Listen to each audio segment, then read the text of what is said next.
Ramai yang bercakap,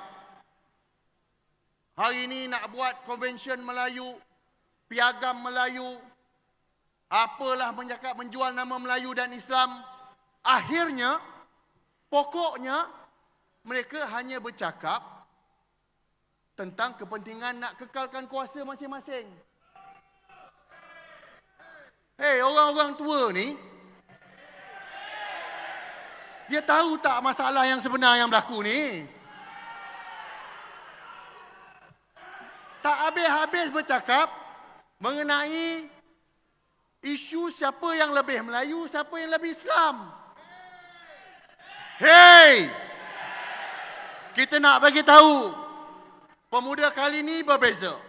Pemuda hari ini, kita tak minat nak bercakap pasal politik kekuasaan ni. Tujuan utama kita adalah kita berminat nak bercakap soal survivality bangsa Melayu secara holistik. Itu lebih penting. Pemuda UMNO tidak akan sesekali dan tak mahu terperangkap dalam redung politik yang hanya bermain dengan kalam-kalam retorik tanpa hasil yang konkret. Cakaplah apa, hari ini nak penyatuan Melayu lah. Dulu ada sahabat kita yang bercakap tak boleh orang ni anti Melayu, akhirnya duduk potong rambut juga.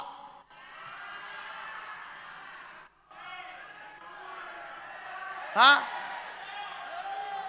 Hei, aku nak bagi tahu kau orang ni.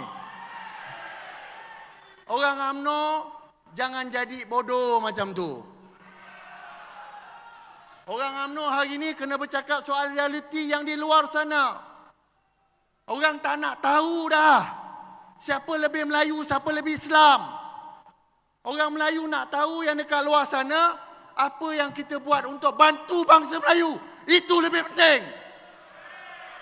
Dan atas dasar inilah pemuda menyambut baik seruan Yang Berhormat Datuk Seri Utama Haji Muhammad bin Haji Hassan, Timbalan Presiden UMNO semalam. Beliau malam tadi mahu pemuda menggerakkan Kongres Melayu bagi menghasilkan blueprint Melayu maju.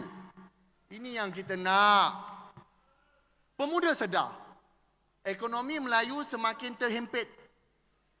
Hari ini, berdasarkan perangkaan rancangan Malaysia yang ke-12, sehingga tahun 2019, ikuti orang Melayu Bumi Putera hanyalah sekadar 17.2% sahaja. Jauh sama sekali target dari dasar ekonomi baru, iaitu pegangan kita nak sebanyak 30%. Kita ada lagi 12.3% lagi yang kurang. Maka sudah tiba masanya pemuda mendesak kerajaan perpaduan yang ada hari ini untuk mengambil serius tentang pemerkasaan ekonomi orang Melayu. Setuju? Dan pemuda akan memulakan semula blueprint pembangunan orang Melayu. Dah cukup lama dah tak ada. Dulu Kongres Melayu yang awal-awal dulu akhirnya menghasilkan dasar ekonomi orang Melayu. Dasar ekonomi baru.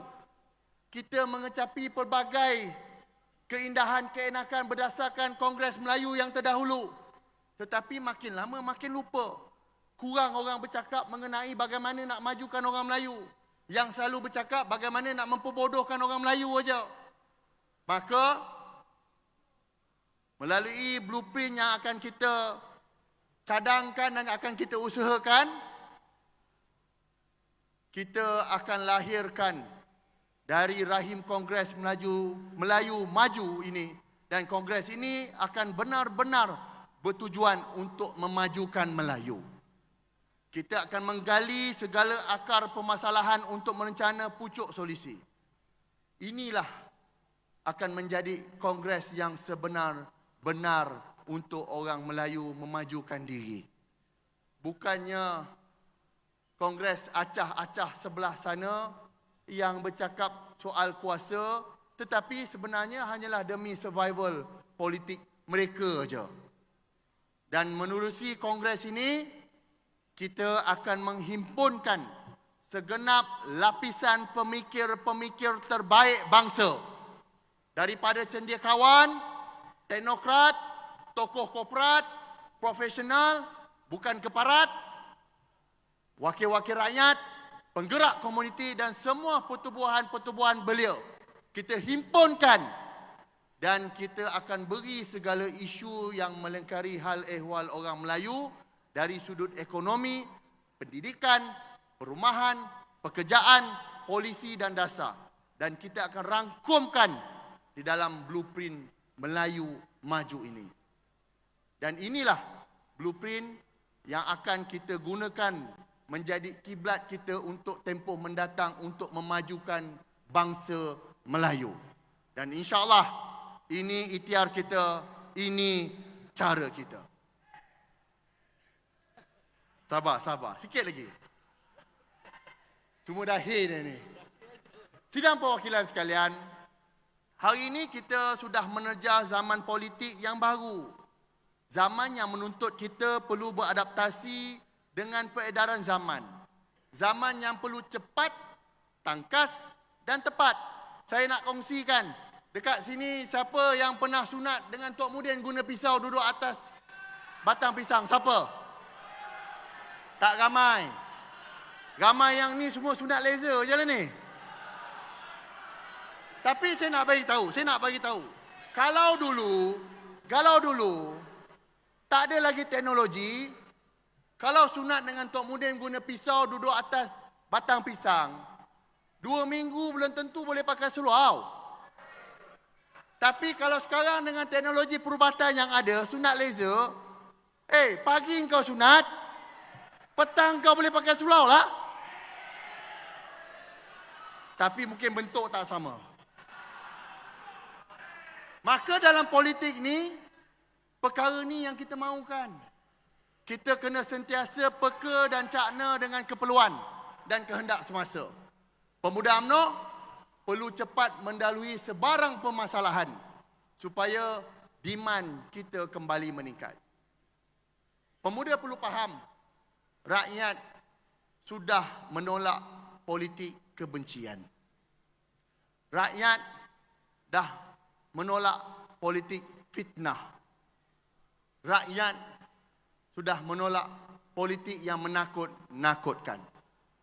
Rakyat inginkan sebuah politik yang didasari dengan rasa tanggungjawab, minda yang terbuka dan matang, yang mengakui kelemahan diri kita dan yang bersedia untuk memperbaiki dan tidak bertubi-tubi menangguk kelemahan orang lain. Pendek kata, rakyat mahu politik yang matang dan juga gentleman. Hari ini, saya nak menyeru pada semua pemuda.